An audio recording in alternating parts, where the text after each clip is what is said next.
Before you hit add to cart for your newborn, stop. Because some of the most recommended baby products are actually the ones that delay development, impact motor skills, and make your baby work harder, not smarter.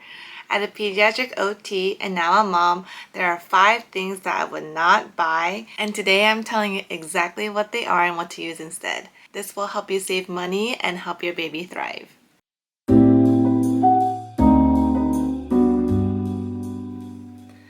Welcome back to the Kind Mama Club. I'm Gumi, a pediatric occupational therapist and first-time mom. On this channel, I help you support your baby's development with confidence, kindness, and simple strategies that work. If you're into milestone tips, baby play ideas, and honest mom advice, make sure to hit that like button and subscribe. And in today's video, I'll be talking about the 5 things I wouldn't buy or use as an OT. And the first one is baby mittens. I know they're super adorable and they make sense because it's to keep your baby from scratching their face, but developmentally, mittens get in the way of one of the most important newborn skills, hand-to-mouth exploration and sensory to their hands. Newborns learn through their hands. They use them to explore textures, soothe themselves, build body awareness, and integrate sensory input. When babies wear mittens, they lose important tactile experiences and don't get exposure to different textures. They can't learn to connect their hands with their face and can't practice self-soothing. And here's a big one. Scratching is normal. Babies hit their faces because they're still learning control. They won't learn that control if their hands are covered all the time. And what to do instead? Just keep their nails trimmed with the electronic filers. Let baby explore their hands freely during wake windows. And next is one of the most common items people still buy, baby walkers. From a motor development standpoint, walkers seem helpful, but they're one of the most developmentally harmful baby devices. It's because walkers place babies in standing before they're developmentally ready. They skip crucial steps like rolling, pivoting, crawling, pull to stand, cruising, and the list goes on. Plus, walkers encourage toe walking, which can create long-term patterns that are harder to correct. They also reinforce leaning forward and moving by momentum instead of strength. And safety-wise, walkers are associated with thousands of ER visits a year from falls, pulling items down, or tipping over.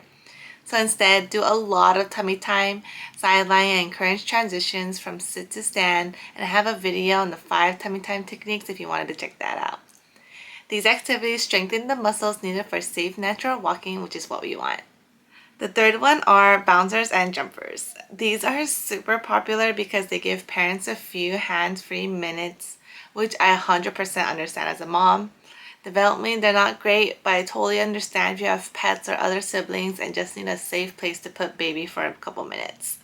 Instead of a bouncer or a jumper, maybe do you have space for a small playpen instead or a pack and play so they have the freedom of movement but still contained?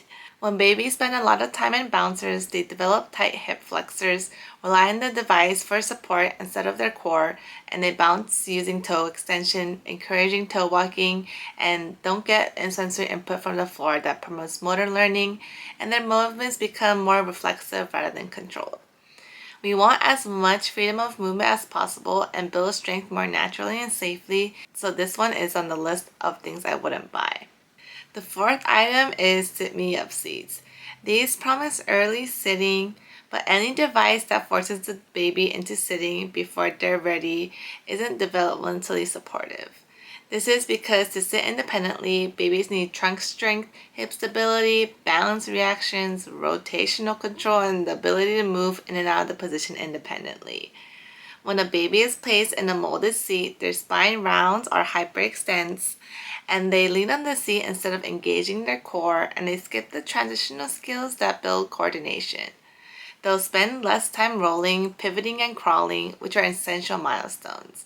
If you need one for quick pictures, I would say it's okay, but don't use it for extended use of time. To support sitting skills, you can work on supported sitting in between your legs or on a surface. Don't forget to work on the transitional movements from lying down to sitting, which I cover in a separate video. Last but not least, purposeful educational baby toys that have lights, sounds, moving pieces, music, and buttons all at once. Like the TikTok crab toy that everyone got for tummy time. I totally get it why, but I think having 1 or 2 is fine to increase the amount of tummy time to gain their interest. But make sure you don't rely on these toys solely because they do the playing for your baby. The overuse of these toys aren't that great because of the babies become passive observers instead of active ones, and they're not problem solving. They're not exploring cause and effect with their own actions and can reduce their ability to focus and attend to simple tasks. Baby learns best from simple, open-ended toys that let them explore and control the experience. Some better toy options include rattles, teethers, crinkle toys, and I have a video on 5 must-have developmental toys for a 0 to 6 month old. So those are the 5 things I wouldn't buy as a pediatric OT, and not because they're bad, but because there are better, more natural ways to support your baby's motor development, sensory regulation, and independence. It's also about the time that they're in these containers or using these toys. So even if you haven't, don't worry. Just be mindful to use them in moderation and just watch out for these things. If you learned something new today, make sure you give this video a like and comment what's one baby item you bought but never ended up using. Your answer might help another mom who's watching this. If you're new here, don't forget to subscribe to the Kind Mama Club for weekly videos on development, milestones, and first-time mom tips. Thanks for watching. Okay, bye!